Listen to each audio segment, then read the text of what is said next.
एकदा श्रवण करून जीवाचा उद्धार होऊ शकत नाही. मग सदा शिव्या सदा शिव्या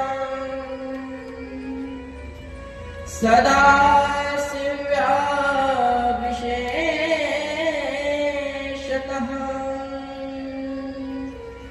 एक शिवपुराण.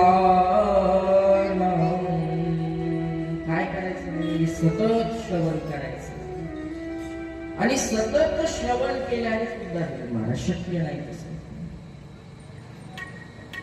आयुष्यामध्ये एकदा जेवण केलं मामा तर मरूस तर पोट भरण का बरं?